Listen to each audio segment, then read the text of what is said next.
오늘 시장에서 여러분들이 또 꼭 알아가셔야 되는 투자 포인트는 무엇이 있는지 2시 상황실에서 짚어드리도록 하겠습니다.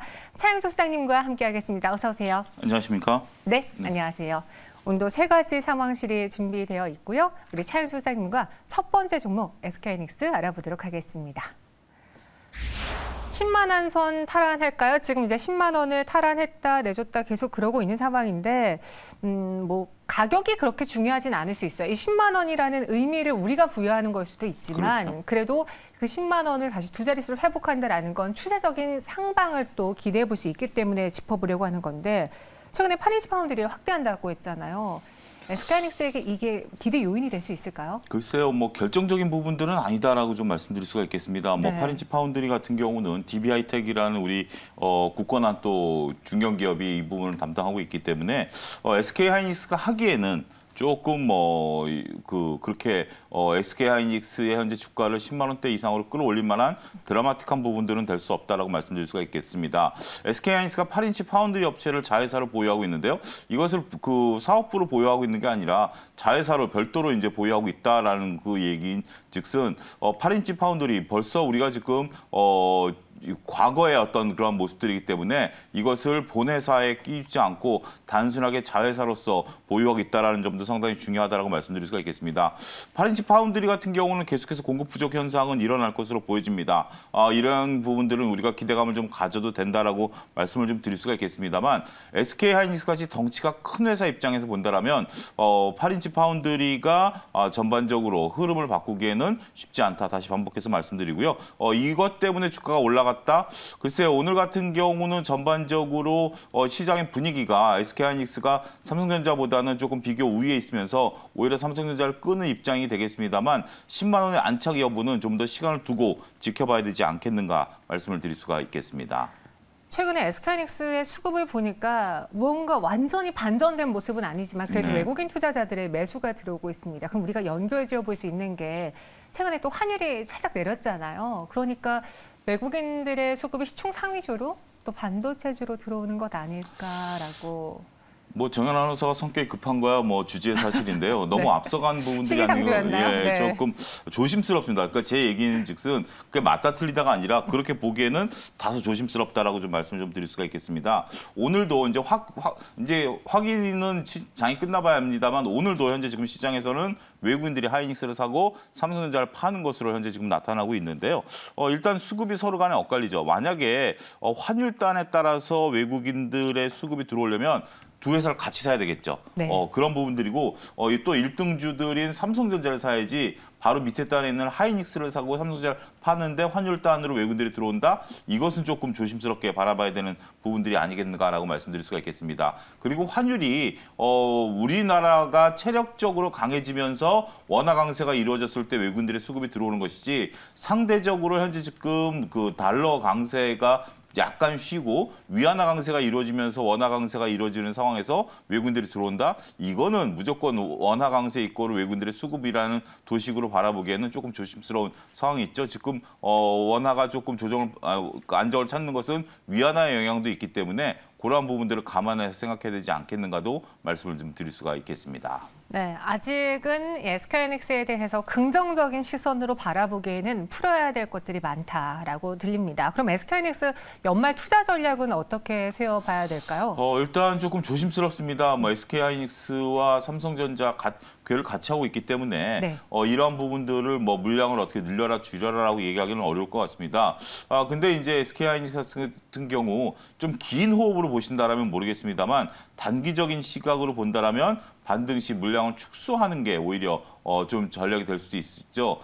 축소한다는 얘기 쉽게 말씀드리는 부분들은 아닙니다. 왜냐하면 회사에서도 밝히고 있고 많은 애널리스트 분들이 4분기 이익 전망치를 조정하면서 목표 주가를 낮춰버리지 않았습니까? 그 이후에 새로운 지금 전망을 못 내놓고 있습니다. 그러니까 제 개인적인 의견이라기보다는 애널리스트 분들도 이러한 분야의 전문가라고 불리우는 애널리스트 분들도 목표치를 못 내놓고 있는 상황이기 때문에 이럴 때는 조심하는 게 좋죠. 하지만 뭐 그렇다고 해서 서둘러서 뭐 위험을 회피하라 뭐 이런 부분들보다는 장기적인 긴 호흡으로서는 상관이 없습니다만 단기적인 것으로 접근은 조금 조심스럽다 이렇게 좀 말씀드릴 수가 있겠습니다. 네, SK하이닉스 긴 호흡으로 접근해야 된다. 연말만 보고 다가가시기에는 아직은 부족한 상황이다. 정리해 보겠습니다.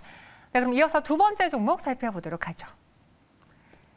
두산중공업 한때 두술라라고 불렀고 네. 또 흠슬라 두술라 HMM과 함께 연초의 대표 민 주식이었어요. 그렇죠. 예. 그런데 지금 주가 그리고 시총 봤을 때는 HMM의 주가는 주춤한 반면에 두술라는 살아나고 있습니다.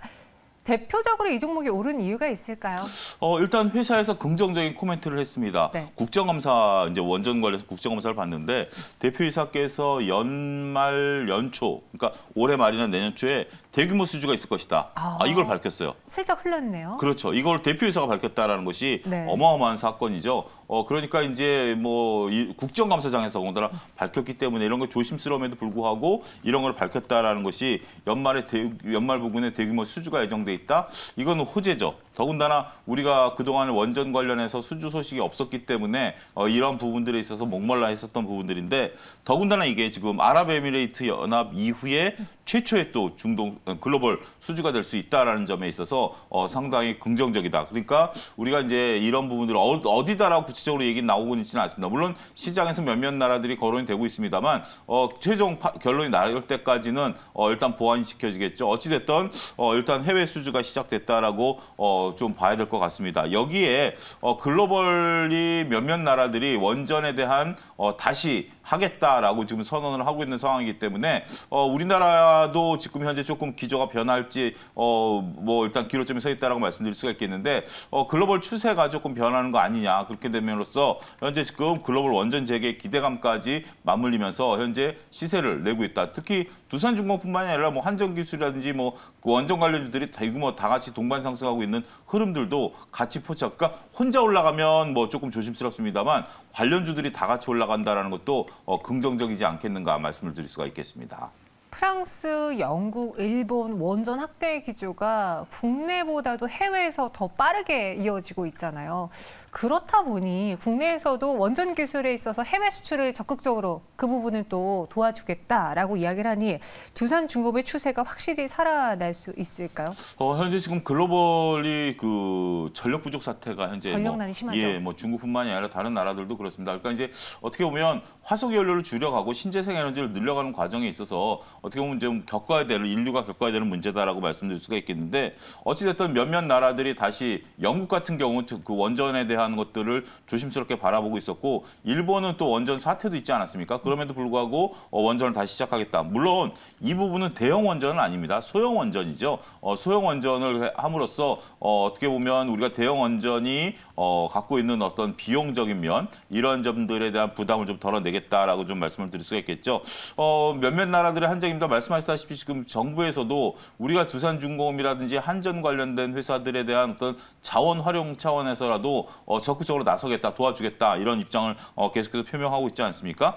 하지만 지금 현재 이런 부분들이 추세적으로 글로벌리 모든 시장이 다 열린다 이렇게 보기에는 쉽지는 않습니다. 몇몇 나라에 한정돼 있고 또 경쟁이 치열할 것으로 보여지긴 합니다만 일단 국가도 좀 나서는 면도 있고 그런 면에서 본다라면 조금 긍정적인 면에 있어서 추세를 지켜봐야 되지 않겠는가 말씀을 드릴 수가 있겠습니다. 긍정적으로 보되 추세적 변화는 아직 지켜봐야 된다. 네. 너무 어려운 전략인 것 같은데요. 뭐 주식을 하다 보면 그러니까 이제 이게 완전히 우리가 추세를 지켜본다고 해서 손을 놔버릴 것들이 아니라 관심 종목으로 넣어놓되 일단 지금 모멘텀이 올 때까지는 확인하는 것이 필요하지 않겠는가 말씀드릴 수가 있겠습니다. 저희 채팅방에 두산중공업 너무 잘 가서 무섭네요. 선반영되고 끝나버릴까 위험합니다라고도 의견을 주신 분이 계세요.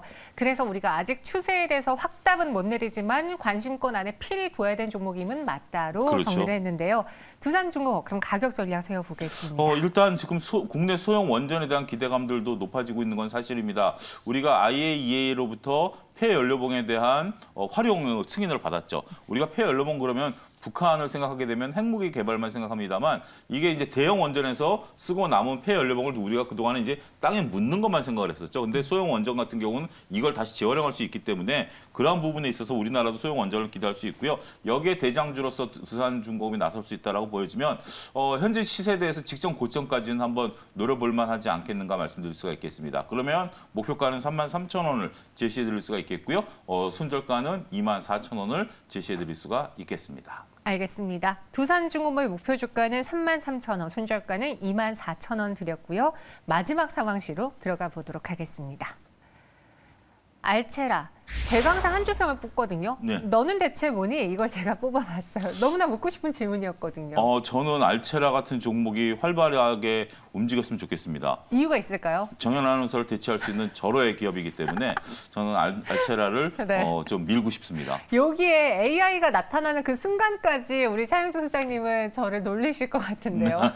그러니까 그만큼 네. 이 시대가 네. 시대 변화가 민감하고 빠르게 다가오고 있다. 아. 그러니까 우리가 이제 뭐 단순하게 시청자분들이 보시는데 어떤 농담이 아니라 그런 것도 의미가 있다라고 저는 보여져요. 그러니까 네. 우리가 이런 것들에 대한 어떤 시대 변화 흐름 여러분들이 잘 캐치하시는 것도 중요한 포인트가 아니겠는가 말씀드릴 수가 있겠습니다. 저는 궁금한 게요. 예. 그래요. 알체라로 인해서 제가 대체될 수도 있지만 그것보다 궁금한 건 이전에 양심 선언을 했어요. 네. 메타버스 주가 한창 일길 때 네. 우리는 메타버스 사업 안 한다라고 네. 했던 기업인데 그런데 왜 지금 메타버스 ETF가 출시되면서 이 종목이 부각을 받느냐 이거죠. 예를 들면 정현 아나운서가 네. 친구분들 사이인데 나 별로 안 예뻐라고 얘기한다고 해서 정현 아나운서의 미모가 사라지나요?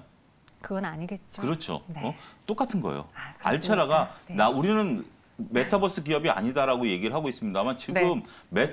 그러면 메타버스의 정확한 기업이 무엇이냐? 솔직히 없어요. 네. 하지만 범용적으로 전체적으로 봤을 때 지금 현재 메타버스 ETF가 생성이 됐습니다만 메타버스 ETF도 바라보면 실질적으로 그 안에 들어가 있는 종목이 메타버스와 관련이 있느냐 없느냐 논쟁거리가 될 수 있죠. 하지만 다 메타버스화 할 수 있는 기업들입니다. 지금 당장은 우리가 이런 면이 있어서의 조금 디테일하냐 아니냐의 차이이긴 합니다만 특히 알체라 같은 경우 우리가 지금 현재 뭐 인공지능 같은 영상 이런 부분들이기 때문에 이런 것들이 범용적인 메타버스와 관련이 있을 것으로 보여지고요. 나중에 이런 기술들이 다 소용이 됩니다. 그러니까 어떻게 보면 100개의 기술이 필요해서 메타버스의 어떤 하나의 플랫폼이 형성이 된다면 그중에 알체라가 한두 개 정도는 할 수가 있다는 거죠. 알체라 이꼬르 메타버스가 아니라 메타버스를 하기 위해서는 알체라 같은 기업도 하나의 역할을 해야 된다는 면에 있어서는 관심을 좀 우리가 둬야 되지 않겠는가 말씀을 좀 드릴 수가 있겠습니다. 어떻게 보면은 알체라 입장에서는 우리가 갖고 있는 AI 또 이러한 인식 기능, 기술이 있는데 단순히 메타버스주로만 부각을 받고 이슈몰이하는 거를 싫어했기 때문에 그럴 수도 있죠. 그렇게 네. 답변을 한 거일 수도 있을 것 같아요. 그럼 알체라 말씀하신 것처럼 이 AI 관련해서 또 인공지능 영상인식 전문 기업이니까 쓸 곳이 무궁무진합니다. 그렇습니다. 알체라의 가격 전략은요? 알체라 가격 전략 같은 경우는 현재 지금 뭐 우리가 네. 가격을 여기서 구체적으로 제시하기는 쉽지는 않겠습니다만 일단 뭐 단기적으로 오늘 많이 올랐으니까 추격하는 건 좀 자제한다 하더라도 트레이딩 관점의 접근은 여전히 유효하다라고 말씀드릴 수가 있겠습니다. 우리가 이러한 메타버스는 지금 전반적으로 관심권에 있기 때문에 일단 기술주들을 너무 적극적으로 보기보다는 알체라가 나쁘다라는 게 아니라 기술주와 컨텐츠주로 저는 메타버스를 나눌 수 있다라고 보여지거든요. 결국 기술은 범용적으로 평준화될 가능성이 있습니다만 컨텐츠를 갖고 있는 기업들 그러기 위해서는 메타버스 관련해서 전반적으로 한 텀이 돌 수 있기 때문에 알체라 같이 기술을 갖고 있는 기업들, 덱스터 같이 이런 기업들은 트레이딩 관점에 접근을 하시고요. 컨텐츠를 갖고 있는 엔터주들이라든지 이런 쪽들에 대해서는 중기적 관점의 접근이 유효하지 않겠는가 말씀드릴 수가 있겠습니다. 네, 물론 그 당시 아니라고 했을 때 주가가 급락했고 그로 인해서 피해를 보셨던 개인 투자자분도 있을 겁니다. 하지만 지금은 알체라의 메타버스 이야기가 다 지나고 나서 알체라의 본업만 보고 봤을 때는 성장성이 무궁무진해 보인다. 따라서 이런 종목들은 눈여겨보자. 오늘은 급등했기 때문에 트레이딩 관점에서 살펴보시기 바랄게요. 지금까지 차영수 소장님과 함께했고요. 다음 이 시간에는 사람 김정현 차영수 소장으로 만날게요. 예, 알겠습니다. 안녕히 가세요. 예, 감사합니다.